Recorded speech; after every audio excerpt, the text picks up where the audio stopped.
Hello everyone, welcome to my YouTube channel. My name is Shweta and currently I'm a second year BSc Nursing student in Government Medical College Jalaun. आज की video में हम बात करने वाले हैं जिन students के मार्क्स कम आए हैं.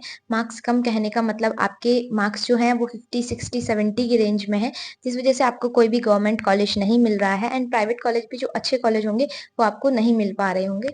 अगर आपको लगता है कि आपके पास टाइम है, अगर आप नेक्स्ट ईयर की प्रिपरेशन करना चाहते हैं, अभी आप फ्रेशर थे या फिर भी आपके पास टाइम है, आपको लग रहा है कि आप प्रिपरेशन कर सकते हैं, तो इस वीडियो में हम बात करेंगे 2026 के लिए आप कैसे प्रिपेयर कर सकते हो, किन चीज़ों का आपको ध्यान रखना है. देखो, बहुत सारे स्टूडेंट्स ऐसे होंगे कि अभी आपको लग रहा होगा कि हमने बहुत अच्छे से पढ़ाई करी थी, लेकिन फिर भी हमारा सिलेक्शन नहीं हुआ. तो सिलेक्शन होने की सिर्फ पढ़ाई करना इंपॉर्टेंट नहीं होता सिलेक्शन के लिए. एग्जाम में जहाँ आप पेपर देने जाते हो, तो उस टाइम पे आपका प्रेजेंस ऑफ माइंड क्या कहता है, आप कैसे टाइम मैनेजमेंट करते हो एंड सारी चीज़ों को आपने कैसे रिवाइज करा होता है एग्जाम टाइम पे, वो चीज़ें भी इम्पोर्टेंट होती हैं. और पढ़ने के अलावा आपने जो एग्जाम के लिए इम्पोर्टेंट है वो पढ़ा है या सारी ही चीज़ें पढ़ी हैं, तो उससे भी इफेक्ट होता है, आपके एग्जाम पे काफ़ी ज़्यादा फर्क पड़ता है. इस वीडियो में हम वही बात करेंगे कि कैसे. अभी देखो, अगर आप अभी से स्टार्ट करोगे तो अभी आपके पास टाइम है, अभी आपके पास पूरा कह सकते हैं 10 से 11 महीने आराम से हैं. और अगर आप अभी से अपनी तैयारी स्टार्ट करोगे तो आप अभी 2 से 3 बार आराम से अपना सिलेबस कवर कर सकते हो, क्योंकि सी नेट में इतना कुछ हाई फाई आपसे पूछा भी नहीं जाता है.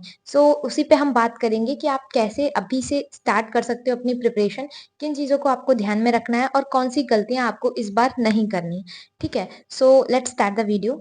फर्स्ट ऑफ ऑल, कुछ स्टूडेंट्स आप में से ऐसे होंगे जिन्होंने अभी अभी 12th पास किया था एंड ये एग्जाम दिया था, बट उनका सिलेक्शन नहीं हुआ है, तो आपको लगता है कि आपके पास अभी टाइम है. और कुछ स्टूडेंट्स ऐसे होंगे जिन्होंने ड्रॉप लिया था, प्रिपरेशन की थी, लेकिन फिर भी इस बार कुछ गलतियों की वजह से वो लोग रह गए. मैं दोनों लोगों की बात करूंगी. जिन्होंने ड्रॉप लिया था, आप लोगों के पास कुछ कुछ सिलेबस जो आपको अभी से मतलब सिलेबस भी पता होगा और पेपर का पैटर्न भी पता चल गया होगा जिन लोगों ने एग्जाम दिया था इस बार.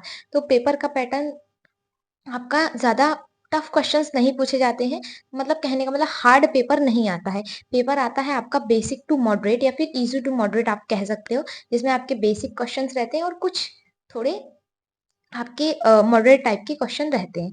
ठीक है. अब अगर आप किसी भी एंट्रेंस एग्जाम की प्रिपरेशन कर रहे हो, मैं सी नेट की बात नहीं कर रही हूँ, मतलब किसी भी एंट्रेंस एग्जाम की प्रिपरेशन करो, तो सबसे पहले आपको ये पता होना चाहिए कि उसमें सब्जेक्ट्स कौन से पूछे जाते हैं, सिलेबस क्या है उस एंट्रेंस एग्जाम का, और पेपर में किस टाइप के क्वेश्चंस आते हैं. ठीक है. सबसे पहले आपको पता होना चाहिए कि सब्जेक्ट्स कौन से हैं. सब्जेक्ट्स आपके 5 पूछे जाते हैं: physics, chemistry, biology, nursing aptitude और इंग्लिश.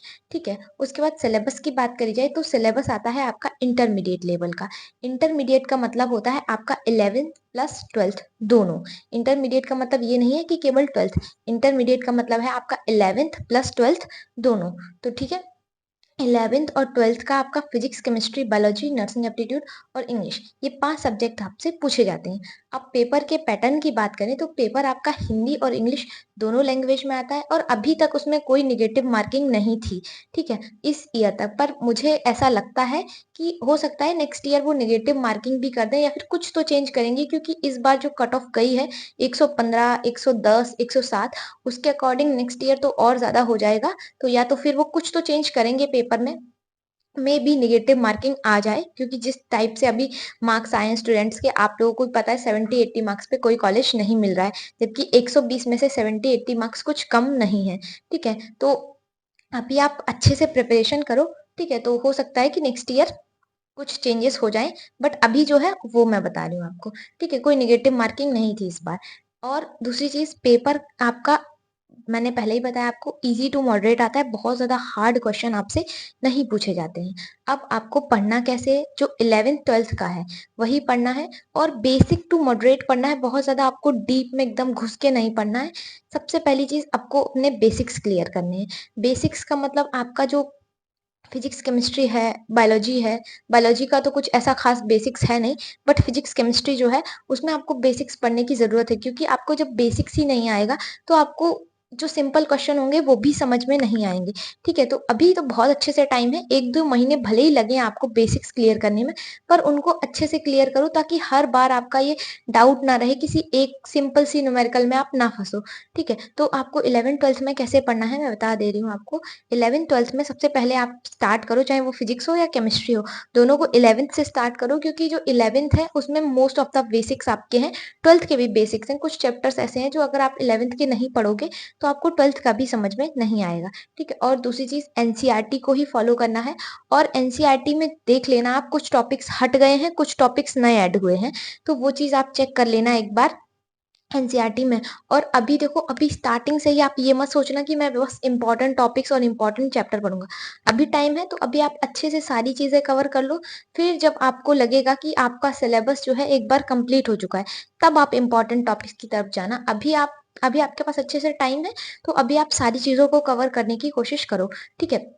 और एमसीक्यू प्रैक्टिस जो है वो अभी से स्टार्ट कर देना। अभी से स्टार्ट कर देने का मतलब जैसे जैसे चैप्टर आपका कवर होता जाए, तुरंत के तुरंत आपको एमसीक्यू प्रैक्टिस करनी ही करनी है, ठीक है? और एनसीईआरटी को फॉलो करना है। रही बात, अगर आप लोग बोलोगे कि कौन सी बुक लें, कौन सी बुक ज्यादा बेटर रहेगी, तो अभी आप अपने बेसिक्स पढ़ो। बेसिक आपके पास जो बुक है, आपकी जो 11th-12th की टेक्स्ट बुक है, एनसीईआरटी है, उसी को फॉलो करो।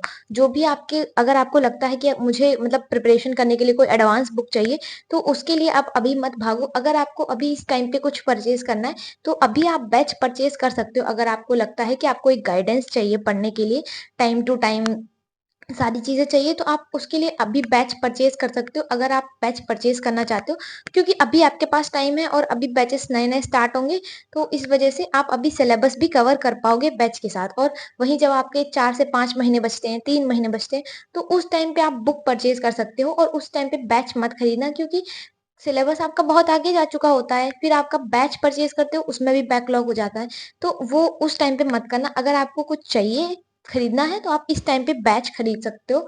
मैं ये नहीं कह रही हूँ कि खरीद ही लो, बट अगर आपकी इच्छा है, आप चाहते हो, आपको लगता है कि अलग से मुझे कोई गाइडेंस चाहिए, तो आप खरीद सकते हो, ठीक है? तो और बुक अभी ऐसे इस टाइम पे कोई बुक लेने की जरूरत है नहीं।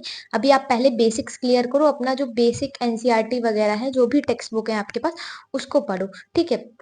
सेम आपको बायोलॉजी में करना है। बायोलॉजी में तो आपको कोई बुक फॉलो करनी ही नहीं है एनसीईआरटी के अलावा, क्योंकि एनसीईआरटी से ही जितना पूछा जाता है वो एनसीईआरटी से ही पूछा जाता है, उसके अलावा कुछ भी नहीं आता। अगर आप साल भर आंख बंद करके बस एनसीईआरटी पढ़ोगे ना और क्वेश्चन प्रैक्टिस करोगे, बस उतने से आपका हो जाएगा, ठीक है?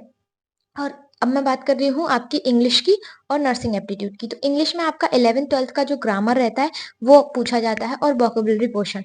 वोकेबुलरी आपको अच्छे से लर्न कर लेनी है, क्योंकि वोकेबुलरी में काफी ज्यादा स्टूडेंट्स फंस जाते हैं, क्योंकि सोचते हैं कि इतना कौन पढ़ेगा, तुक्का लगा देंगे, तो ये सब चीजें रहती हैं। तो आप अभी से क्लियर करोगे तो हो जाएगा, ठीक है? वोकेबुलरी के लिए आप इजीली अपनी जो 11th-12th की एनसीईआरटी, सॉरी मैं कह रही हूँ एनसीईआरटी, जो भी आपके पास टेक्स्ट बुक रहेगी, तो आप उससे पढ़ सकते हो। नहीं तो मैं आपको एक बुक सजेस्ट कर सकती हूँ, आप अगर बोलेंगे तो। ऐसे तो ठीक है, आपको जो मन कर रहा है, आपको जो बुक आपके पास है, आप उससे पढ़ो, क्योंकि 11th-12th में भी आपका वही सेम सिलेबस रहता है, तो वही आपको पढ़ना है। उसके अलावा आपके नाउन हो गए, प्रोनाउन हो गए, जितना भी पार्ट्स ऑफ स्पीच है, उसके अलावा एक्टिव पैसिव सिंटेक्स वगैरह, तो ये जो छोटी छोटी चीजें हैं, ये आपको क्लियर करते चलना है अभी से। और उसके बाद बात आती है नर्सिंग एप्टीट्यूड की। तो नर्सिंग एप्टीट्यूड में आपसे कुछ बायोलॉजी के क्वेश्चंस पूछे जाते हैं, कुछ पूछे जाते हैं आपके बेसिक्स ऑफ द नर्सिंग, मतलब जैसे कि आपके हॉस्पिटल के बारे में हो गया, डॉक्टर्स के बारे में हो गया।